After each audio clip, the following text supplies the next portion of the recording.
जय श्री राम और सभी को नमस्कार। मैं डॉक्टर अनुपमा कौशिक, विभागाध्यक्ष लोक प्रशासन और राजनीति विज्ञान विभाग, डॉक्टर हरि सिंह गौर यूनिवर्सिटी और सेविका संघ में आपकी मित्र।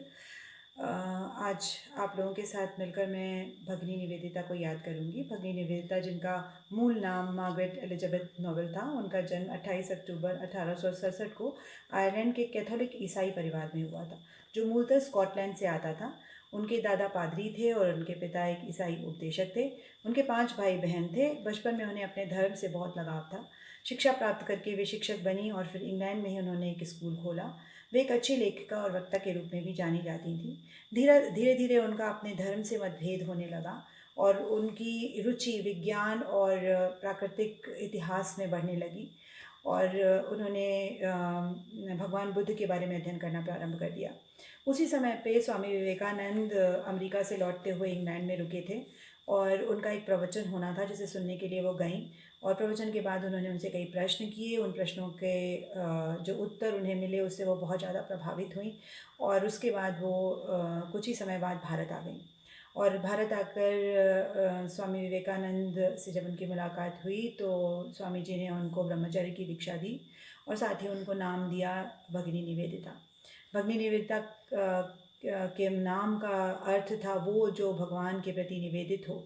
और स्वामी जी ने उन्हें शक्ति स्वरूप के रूप में देखा और उनसे चाहा था कि भारत की जो कन्याएं हैं उनकी शिक्षा के लिए वो कार्य करें, क्योंकि वो मानते थे कि भारत का उत्थान तभी हो सकता है जब भारत की कन्याएं जो हैं वो शिक्षित हों और सबल हों। सिस्टर निवेदिता ने तुरंत ही एक कन्या विद्यालय प्रारंभ किया और उसके लिए उन्होंने अमेरिका और इंग्लैंड का दौरा किया और वहाँ से धन अर्जित किया। पर उनका कार्य कभी भी केवल और मात्र शिक्षा तक सीमित नहीं रहा। उन्होंने भारत का अन्य बहुत तरीके से भी सहयोग किया, क्योंकि जब वे भारत आई थी तो स्वामी जी ने कुछ समय तक उन्हें भारत के इतिहास, भारत की संस्कृति, भारत के धर्म की जानकारी दी थी और उन्हें भारत भ्रमण में भी सहयोग किया था। और स्वामी जी के प्रभाव के कारण ही वो स्वयं को स्वामी जी की मानस कन्या के रूप में मानती थी। उनके आने के अगले वर्ष ही प्लेग फैला और एक ऐसा समय था जब बहुत ज़्यादा गंदगी हो रही थी, बहुत लोगों की मृत्यु हो रही थी और सफाई कर्मी भी सफाई करने को तैयार नहीं थे। तब सिस्टर निवेदिता ने स्वयं फावड़ा उठाया और जो सबसे गंदी गलियां थी कलकत्ता की उनको जाकर खुद से साफ़ किया।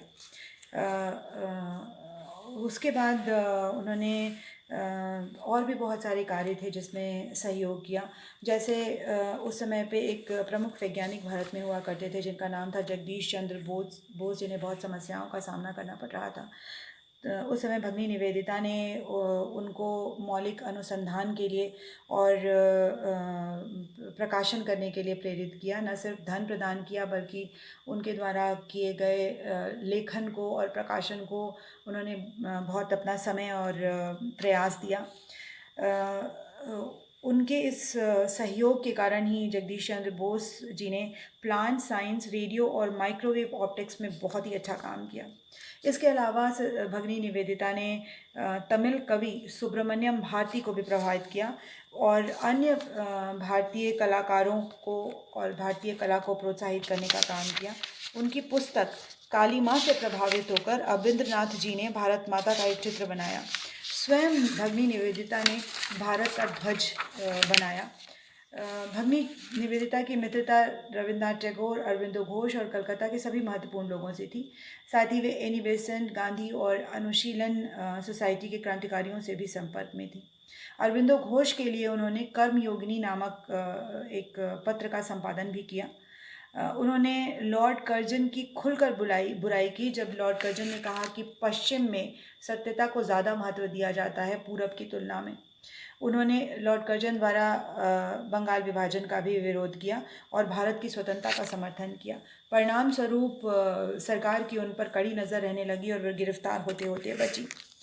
पर उन्होंने भारत का बड़ा समर्थन हर मंच पे किया और जो पश्चिमी भारत के प्रति दुष्प्रचार होता था उसको समाप्त करने की कोशिश की।